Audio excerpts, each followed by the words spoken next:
Envoie ton Esprit Saint, ton feu d'amour divin, déploie ton cœur et viens nous sauver. Délivre-nous de nous, délivre-nous de tout ce qui refuse en nous de t'aimer. Du sang de ton agneau, déverse en nous le flot des abondantes eaux de ton pardon. Viens inonder nos vies, restaure-nous, guéris ton Église.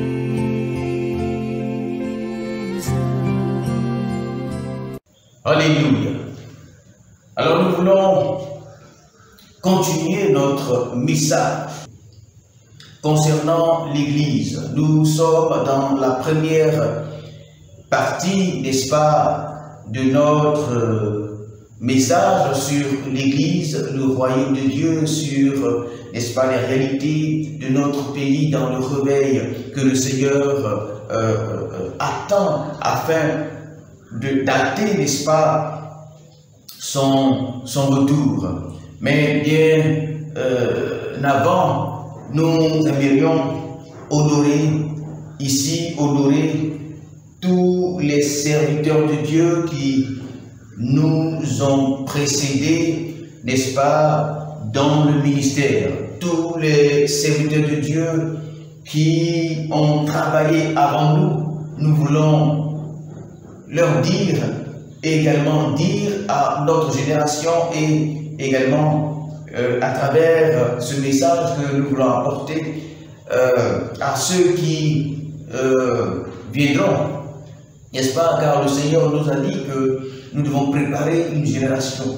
Nous devons préparer une génération. Peut-être que ce n'est pas nous qui allons accomplir un certain nombre de choses, peut-être que nos yeux ne verront pas non seulement cette génération, ni le réveil dont nous parlons, mais à travers ce que nous allons dire, nous devons préparer, n'est-ce pas, une génération, et nous, par la grâce de Dieu, nous voulons travailler à cela. Donc dire à cette génération que nous précédons, n'est-ce pas, que le Seigneur les attend et nous sommes en train de préparer leur venue. Nous devons comprendre une chose, nous devons comprendre que chaque ministère est la continuité d'un autre et le commencement d'un autre.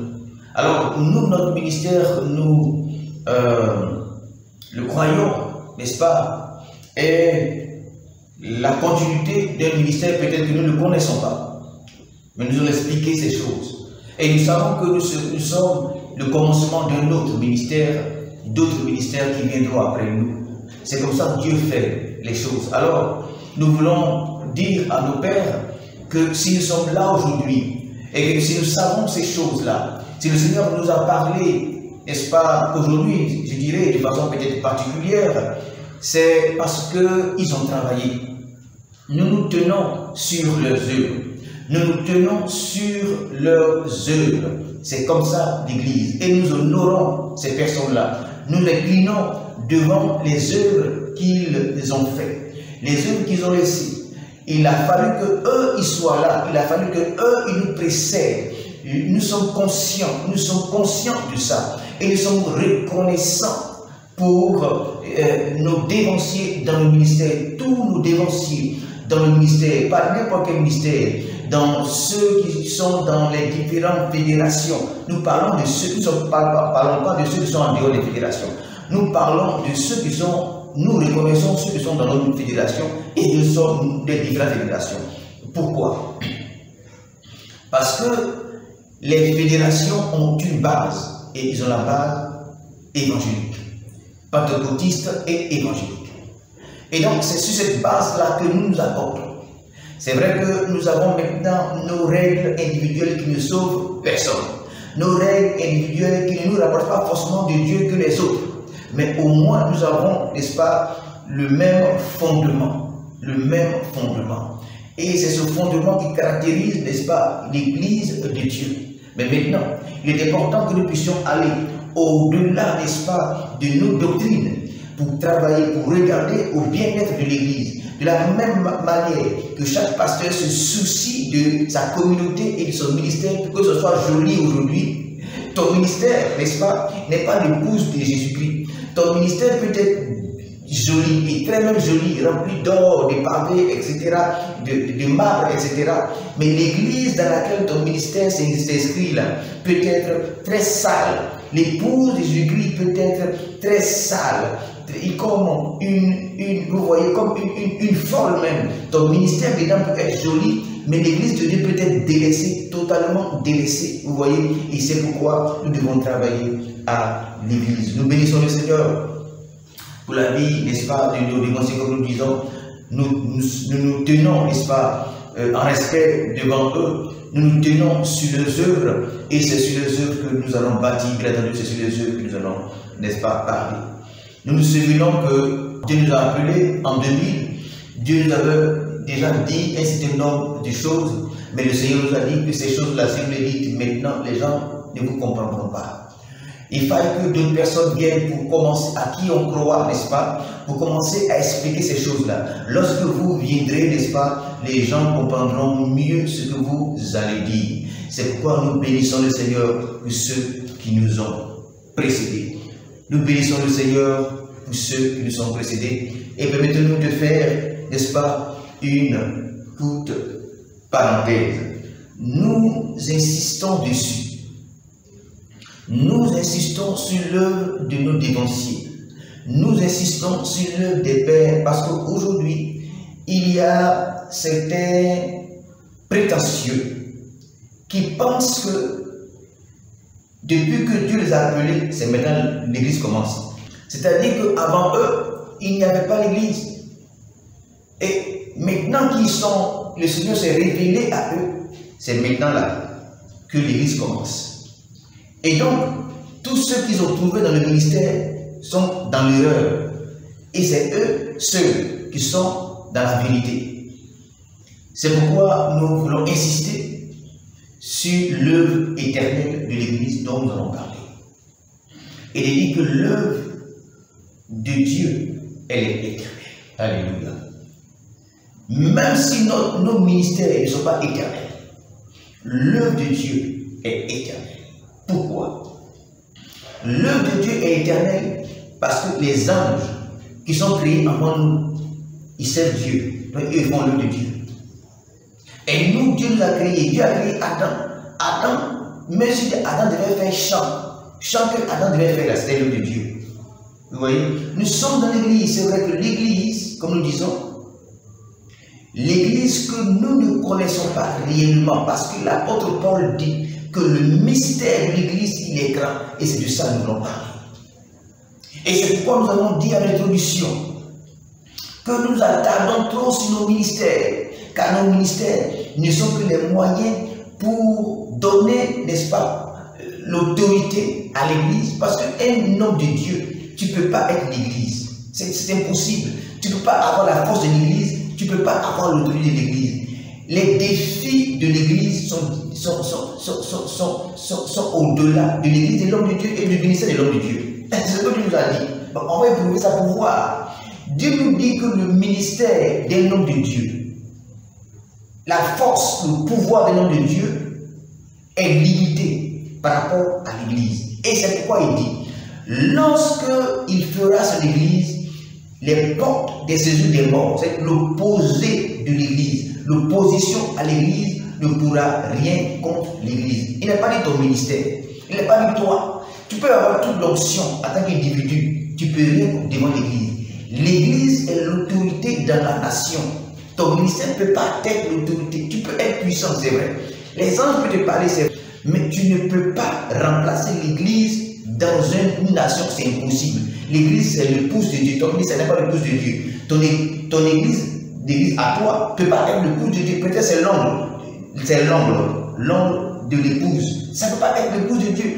L'épouse de Dieu, c'est l'église. C'est pourquoi nous devons travailler à l'église. Nous devons aimer l'église. Nous devons comprendre que nos ministères viennent pour l'édification de l'église que Dieu appelle le corps d'église. Le mystère de l'église, dit Paul, l'apôtre Paul, est grand. Alléluia. Et donc, il y a des personnes qui viennent et lorsque le Seigneur se révèle à eux, pour eux là, c'est maintenant l'église commence. Dès que le Seigneur se révèle à eux, oh, maintenant là, tout le monde est perdu, c'est eux qui sont retrouvés. Tout le monde est du diable, c'est eux qui sont maintenant de Dieu. L'église, c'est une œuvre éternelle. Et c'est de ça que nous voulons parler. C'est pourquoi nous voulons bénir, n'est-ce pas, le nom du Seigneur pour nos pères qui ont permis que nous soyons là. En Galates, chapitre 1er, l'apôtre Paul, n'est-ce pas, qui a rencontré le Seigneur. L'apôtre Paul, dont le Seigneur s'est révélé sur la route de Damas, il dit lui-même qu'il n'a consulté ni la chair ni le sang, n'est-ce pas, et puis il est parti. C'est cette parole qui trompe beaucoup d'appelés. Nous parlerons de notre appel, nous parlerons également de notre ministère, parce qu'il faut qu'aujourd'hui, les appels et les ministères soient reconnus et soient ramenés, n'est-ce pas, au-dessus, n'est-ce pas, des écoles pastorales, bibliques et théologiques autres. Et donc, nous trouvons, n'est-ce pas, dans le corps de Christ, un certain nombre de personnes, lorsque le Seigneur se révèle à elle, n'est-ce pas, nie la réalité de ceux qui ont été avant elle, en termes de personnes, bien entendu. Et nous croyons une chose, qu'il y a aujourd'hui une très grande influence de ces personnes-là dans le corps de Christ.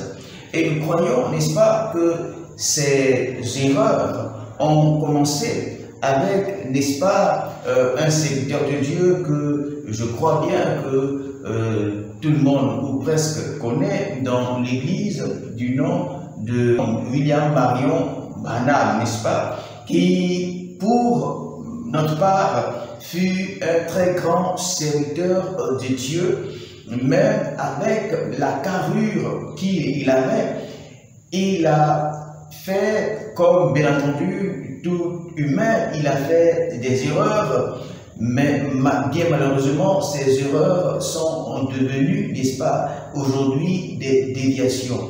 Alors, selon l'histoire qu'il rencontre, n'est-ce pas, il a eu la révélation du Seigneur. Il a eu, comme bien entendu plusieurs, la révélation du Seigneur. Mais pour nous, l'erreur d'appréciation qu'il a fait, c'est que lorsque il a eu sa révélation, bien entendu que les autres, n'est-ce pas, qui étaient ses frères d'antan, n'est-ce pas, d'autrefois, ne comprenaient pas donc la teneur, ou je dirais peut-être la hauteur ou la dimension de la révélation qu'il a reçue. Alors, est-ce que l'attitude, n'est-ce pas, de ses frères, qui plus tard ne seront plus ses frères, est une attitude normale biblique? Mais bien entendu que tout le monde n'a pas besoin de croire dans le ministère. Et ce n'est pas parce que les gens ne croient pas en ton ministère, nous-mêmes les gens ne croient pas en notre ministère. Beaucoup, je dirais, ne croient pas en notre ministère. Jusqu'à ce que nous arrivions, n'est-ce pas, à les convaincre par, n'est-ce pas, la parole de Dieu. Paul même, qui était l'apôtre, n'est-ce pas, que Dieu va susciter après, les 12 là ne croient pas d'abord à son ministère. Et ils ne croient pas à son ministère. De sorte que Paul maintenant va venir défendre son ministère devant eux. N'est-ce pas? Pour qu'eux puissent maintenant croire au ministère de Paul. Pierre même dit que Paul là, il dit des choses difficiles à comprendre. Pierre ne comprenait pas forcément tout ce que Dieu avait dit à Paul. Mais seulement, il a compris, il a su que Paul était serviteur de Dieu. N'est-ce pas? Jean-Baptiste a dit aux gens qui l'entouraient, vous voyez, celui-là qui vient là, c'est l'agneau de Dieu.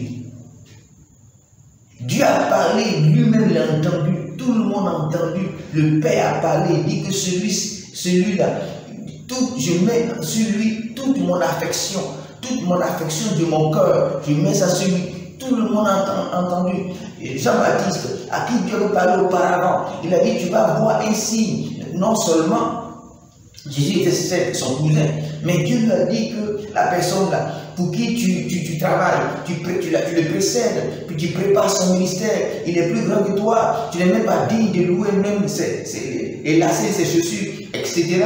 Celui-ci qui, tu vas voir, il a vu le signe. Et lui-même, il a dit que c'est le signe. Jean-Baptiste était le prophète du temps, n'est-ce pas? Mais à un moment donné, il ne comprenait rien dans le ministère de Jésus. C'est normal de ne pas comprendre le ministère de quelqu'un. C'est normal. Et donc, lui, Branham, déjà comprend son ministère, automatiquement, il est qualifié de démon. Pourquoi? Parce que si eux, là, ils étaient de Dieu, ils allaient comprendre son ministère. Et c'est obligé. C'est pas obligé. Moi, les gens comprennent mon ministère. Voilà. Je dis par exemple que moi, je ne suis pas venu pour gagner beaucoup. Mon église, j'ai fait communauté, comme les autres le font. J'ai gagné beaucoup d'âmes. Je dis que je ne suis pas venu pour ça. Je suis venu pour quelque chose de précis. Ce n'est pas qu'un âme. Je n'ai pas dit que je ne le fais pas. Ce n'est pas ce que je dis. Mais ce n'est pas le but que Dieu a assigné à mon ministère. Nous le ferons tous. Ça, c'est un but. Jésus, par exemple, il a eu des disciples. Mais ce n'est pas son but. Est-ce que si le but de Jésus était d'avoir des disciples, il allait avoir des milliers de millions de mourir. Mais après, il a eu 12 seulement avant de mourir. Son but, c'était de mourir sur la croix. Son but, c'est d'introduire, n'est-ce pas, le royaume de Dieu sur terre. N'est-ce pas? Mourir sur la croix et nous sauver. C'était ça son but. Et les apôtres maintenant avaient un autre but. C'est pourquoi il a dit que je ferai mon église. Et eux, ils vont faire ceci. Mais ce n'est pas l'église qui meurt à la croix. Lui, il devait mourir à la croix. C'était son but. N'est-ce pas? Il dit que c'est la coupe que Dieu lui a donnée mourir à la croix. C'était ça son but. Sinon, il pouvait gagner tout le monde, il pouvait prêcher le ciel, le royaume de Dieu, puis gagner tous les âmes, puis il ne mourrait pas à la croix. Mais c'est là son but. Maintenant, gagner les âmes, là, ça, c'est naturel. Mais au-delà de ça, on a un but, n'est-ce pas? On a un but particulier qu'il faut saisir à travers, n'est-ce pas, notre appel au ministère, dont nous parlerons plus tard. Et donc, le monsieur, il dit qu'il est converti avant. Je crois même qu'il était, n'est-ce pas, pasteur avant. Bon, le Seigneur s'est révélé à lui aujourd'hui. Ses yeux se sont ouverts. Il est illuminé maintenant.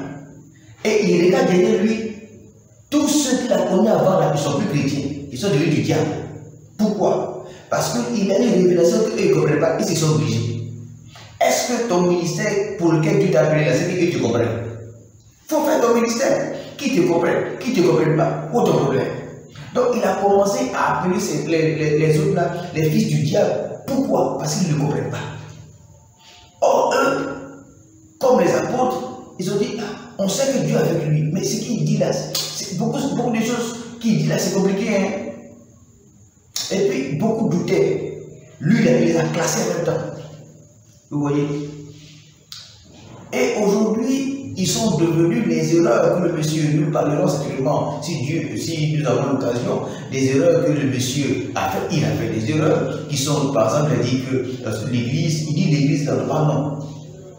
Moi, j'ai écouté l'un de ces messages où il dit d'abord l'église dans le pas non. Il dit, moi-même, je suis à peine converti. J'ai écouté, pas à peine converti, mais tellement que j'en parle de lui, après plusieurs années de ma conversion, je suis allé l'écouter pour voir ce qu'il disait. Et dans ses prédications, il dit que non, l'église, il blâmait, et il y a des gens qui traînent à côté du banc, dans les rues, c'est le message.